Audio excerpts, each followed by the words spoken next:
Pilot Smith India private ലിമിറ്റഡിൻ്റെ ഒരു വലിയ manufacturing യൂണിറ്റിൻ്റെ ചെറിയൊരു ഭാഗത്താണ് ഞാനിപ്പോൾ നിൽക്കുന്നത്.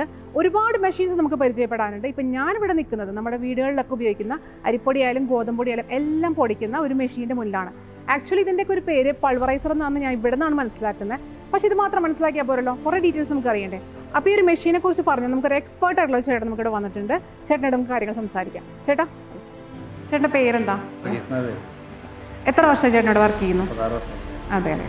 എന്താണ് ഈ മെഷീൻ്റെ യൂസസ് എന്തൊക്കെയാണെന്ന് പറഞ്ഞുതരാമോ? ഇത് നമുക്ക് പളവറൈസ് പൊടിക്കുന്നത് പോലെ തന്നെ മല്ലി, മുളക്, മഞ്ഞൾ എല്ലാ സാധനങ്ങളും പൊടിക്കാം. ഗോതമ്പ്, അരി എല്ലാ സാധനങ്ങളും ഇത് പൊടിക്കാം.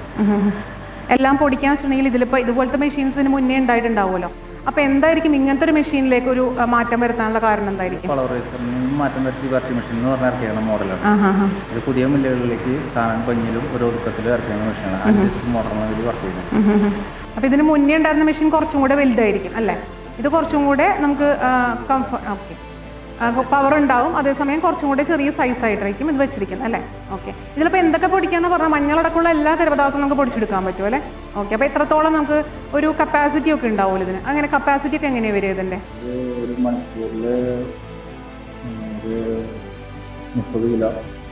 30 കിലോ. ഓക്കെ. ഇതിൻ്റെ പവറൊക്കെ എങ്ങനെയാണ് വരുന്നത്? 5 HP മോട്ടറാണ് വർക്ക് ചെയ്യണത്. Okay okay. അപ്പോൾ അതായത് ഒരു ചെറുകിട സ്ഥാപനം അല്ലെങ്കിൽ ചെറുകിട വ്യവസായം തുടങ്ങണമെന്നുണ്ടെങ്കിൽ നമുക്ക് ഇങ്ങനത്തെ ഒരു മെഷീൻ മതി. അതിന് തീർച്ചയായിട്ടും ഇവിടെ വന്നിട്ടുണ്ടെങ്കിൽ നമുക്ക് ഇങ്ങനത്തെ ഒരെണ്ണം പർച്ചേസ് ചെയ്യാനായിട്ട് പറ്റും.